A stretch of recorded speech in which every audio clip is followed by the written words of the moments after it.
Good afternoon, everyone, and thank you for joining me today. I'm Jenny Montgomery. Welcome to another half hour of information to help you make the most of your time, to make informed decisions, and to keep up with goings-on around Greater Augusta. Today, we'll hear about a therapy that's giving Parkinson's patients some pretty amazing results. Dr. Paul Gustafson will be here to talk about kinesiotherapy. Also, there's this. It is hard to ignore one of the most talked about current events we've experienced as a community, a horrifying rape and bloody attack on the Hill.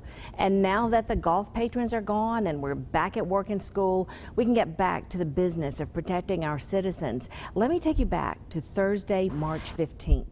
It was a brutal scene. The Richmond County Sheriff's Office reporting they had found a woman tied up in her apartment at Colonial Court on Walton Way, right across the street from Augusta University's Somerville campus.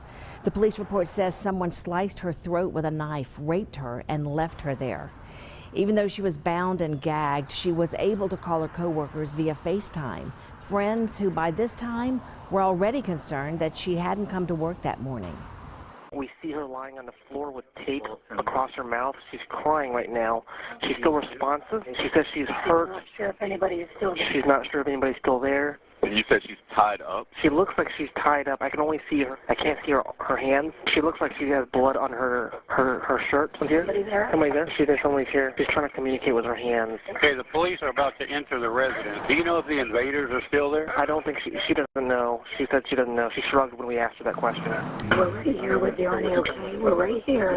I think that one of the sweetest things we can all relate to, if you can even use the word sweet with any of that, is the reassuring voice there of the 911 operator going, we're here with you, honey, we're here with you. Of course, we're talking about that crime where this particular victim was gagged and her hands were tied, and she managed to make a FaceTime call to co-workers.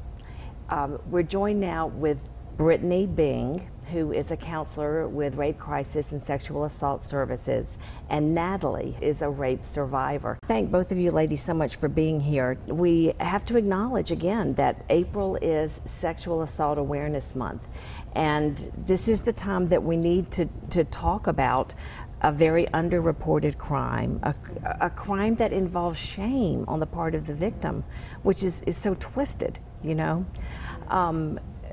I know that you especially cannot talk about what we have experienced here recently in Augusta, and that is good because you have your privacy and your confidentiality. But what is important is in that situation, that victim was able to get help. Mm-hmm. You know, she was able to be resourceful enough and find a way to get someone to get help to her. I know, Natalie, that you're here today because you are a survivor yourself, and you can take me back, if you would, 10 years ago when things happened to you. In the 10 years that have gone by, right, what does it feel like to you when you hear about a situation like this that has gotten so much exposure in the media? Right. This very public rape. It's heartbreaking.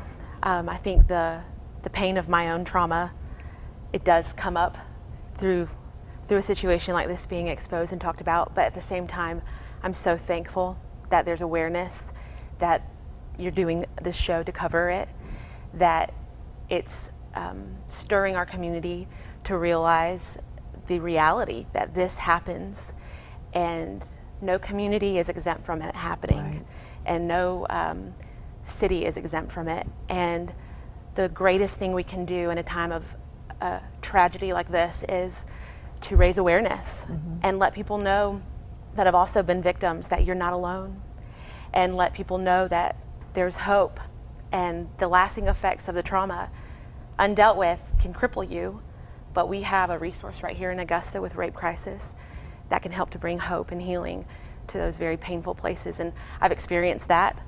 Mm-hmm. My trauma began 10 years ago, and it was a vicious cycle of 4 years, of a cycle of abuse that lasted with an individual that had gained my trust, that I had actually known. My family and friends had known this person. which is the case with a lot of people. I think the situation that happened locally recently is sort of rare. A lot of cases that happen are with people, their perpetrator is someone that they actually know and trust. And so that was the situation in my case. And I lived in silence about what happened to me for 8 years. Only recently, 2 years ago, coming out about it. And so that was when everything kind of came out and the truth of it was exposed. That was my opportunity to get the help that I had so desperately wanted and longed for years. So you internalized it and dealt with it on your own for all those years. I did. There was, surrounding my situation, there was a lot of control and manipulation and threats. Threats of self-harm on his part, but also threats for my safety, and I feared the safety of my loved ones. So the situation, the methods that were used to control me and manipulate me instilled a lot of fear in me. And that's why I stayed silent. I was terrified of what would happen to, I was convinced that if I exposed it, that someone would be hurt, killed potentially. Isn't that so much of the motivation behind the perpetrator? It's about control. Absolutely. That's something that was so profound when I went through my therapy at Rape Crisis. I remember my therapist telling me this was never about sex. This was about power and control. And I wept at that truth. That was liberating. And I think when you experience the pain of sexual assault, you internalize it and you try to compartmentalize it and put it away, and you try to continue on in your life, but you don't realize how much of an effect it has on you until it comes out into the light. And I liken it to being in a dark room, maybe a movie theater. We've all been into a movie theater where you watch a movie in the dark, and when you come out and it's the middle of the day and the sun is shining bright, you feel blind initially. And it was like that for me when it came out into the light. It was like I'd been in a darkness that was the filter through everything that I saw about myself, that I believed about myself, about the situation even. And it was blinding at first. It was almost confusing with what happened. How did this happen? What is the truth here? And again, that's where Rape Crisis came in as an advocate for me and helped me dissect those pieces, make sense of it, because it was so confusing. And I think your analogy is fantastic. Yeah. About the dark movie theater, and then you're blinded and you come into the light. Yeah. In a situation like that too, is there guilt that you feel that you have to get rid of too? Right. Absolutely. I think you have guilt, you have anger. Absolutely. And why do we have guilt? Society puts guilt on us. Why do we have guilt? That's true. That's true. Yes. I think as a victim I felt it was all my fault. And that's usually the case. I had the voice of the perpetrator so loud in my ear for 4 years, convincing me of lies. And so those became strong beliefs about myself, that it was my fault, that I wanted it, that I asked for it, that if I was only a better person, or, you know, all the blame that was put on me. So because I was blamed for so many years and didn't have a voice of reason outside of that, it shaped and it defined me, and it put the guilt, it embedded the guilt deeply into my soul. And so, but that's not a way that victims have to live, you know, and there's hope for that when you expose it. I am just so grateful to you for being so brave to talk about your story. Thank you. And Brittany, I know that you probably want to jump in and say, yes, this is what we're doing. Oh, for sure. And I'm going to give you a chance to do that in just a minute. But before we get there, I want to reiterate something that we've been talking about. And that is, sexual assault is more widespread than most people realize. These statistics right here, take a look, are from Augusta Rape Crisis and Sexual Assault Services website. Listen to these numbers. 1 in 6 women will be sexually assaulted. 1 in 33 men report an attempted or a completed rape. 15% of all sexual assault victims are under the age of 12, and 93% of child sexual abuse victims know their attacker. And after the break, Brittany and Natalie will talk to us about some of the events coming up to raise awareness during April. Augusta University has teamed with Rape Crisis Sexual Assault Services for several events, like the Clothesline Project and the Take Back the Night rally. You're looking at video now from the 19th annual event a few years back. The location is deliberate to educate the campus about sexual violence, victim support, and how to create a safer community. It also shows community acceptance and a focus on healing as people stand up to a crime that often goes unreported. And the rally ends, of course, with that very powerful candlelight march in support of the victims.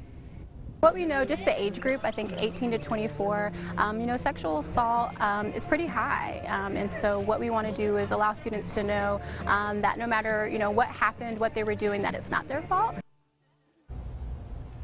Natalie Bing and, Brittany Bing and Natalie are back with me right now. And I think that Natalie and Brittany would both agree that the goal of all of this is to stop sexual violence before it even happens, and you want to reach out to those populations that are most at risk. And some of the ways that you all do that are with events like this, and with being able to talk to children at different opportunities. Yes, as you indicated, April is Sexual Assault Awareness Month, so we partner with a lot of universities in our community, such as Augusta University. That's where our Clothesline Project is held, as far as our Take Back the Night. So this year is our 22nd annual Take Back the Night rally. So we're really excited to continue this tradition that really is about honoring the triumphs of survivors. And, you know, like Natalie mentioned, having the courage to gain support and to embrace your voice, which is this year's theme for Sexual Assault Awareness Month. So we're really excited about partnering with local agencies to have information tables in the beginning before the rally starts, and then have certain persons such as survivors come and tell their story and inspire people, like Natalie mentioned. Absolutely, it's very inspiring, you know, and you realize how brave people are to do that. And sometimes that is what it takes. You hear one person and you realize, I need to act, or I need to reach out. You know, what if someone is watching right now and they're thinking, I'm in the situation Natalie was in. Something happened to me years ago and I need to talk about it. What would you say to that person? Yeah, I think I would just really encourage them that, you know, one of the things we say at Rape Crisis is nothing is too terrible to talk about, and that it's never too late to reach out for support, especially in a confidential way like Rape Crisis and Sexual Assault Services. And that what we can all do, no matter if we're a counselor or a friend or someone, is we can start by believing. We can believe that person when they say this happened to me, because that can just encourage them to be inspired to have hope, versus be discouraged to not reach out if they're not believed. Can people just pick up the phone and call you? Do they need to make an appointment? Do they go online? Yeah, and so our hotline is 24 hours, 7 days a week, year round. So if you call that number any time of the day, it will be answered. During the day, it's by our staff, and after hours, it's by our trained volunteers. Right. And you can talk to someone about what you've experienced. You can ask about our services. You can be screened to have a counseling appointment for individual or group therapy. So whatever that you may need, we're definitely always there to pick up the phone. And that's what you do. That's why you're here. And if people need those services, you're here for them. Without a doubt. And if you have been attacked, you know, if you have had this happen, it's really important to call. It's important not to take a shower. It's important, you know, if you're going to go to the emergency room or whatever, you have volunteers who'll meet you there. Yeah, that's go through it with you. That's one of the things that we want to encourage people, is that even from that first call and going into the ER, if that's what someone decides to do, our Rape Crisis Advocate will meet them there, and we'll be with them to start to finish, and then we'll follow up with them, and we'll be with them for as long as they need us to be. Well, there are a couple of events coming up that we do want to touch on, and one of them is the 9th annual Take Back the Day 5K. I love that, Take Back the Day 5K. Do you want to tell us about that, Brittany? Yeah, so like you mentioned, it's our 9th annual Take Back the Day, and so it's a time for our community to come together, children, women, and men. It's April 14th. You can register Oh, you can register the day of, or you can also register at active.com. The race starts at Augusta University. It's 5K, it's all downhill, so we kind of sponsor it as our fastest 5K. You can walk or run, you can bring your dogs if they're on a leash. It's definitely family friendly. Right, for right. sure. I was going to say that too. It's an all downhill race. It is, for sure. There's a little bit of a discount if you register early, and there are different fees if you walk, like you said, or if you have your family. And it's an event that everybody can take. It's definitely can a take community part in. event, for sure. Right, right. And then I can't believe it, but it's the 22nd annual Take Back the Night rally. Yeah, and so we're really excited, 22 years of our community coming together to use our voice and to support persons who've been impacted. And so that is April 19th from 6 to 8 p.m. At the Maxwell Theater lawn of Augusta University. And that part of it is open to the public. Anyone can come to that part of the event. And so, Brittany, thank you so much for coming. And we'll have all that information for sure on our website if you want to do the 5K, if you want to take part in the Take Back the Night rally.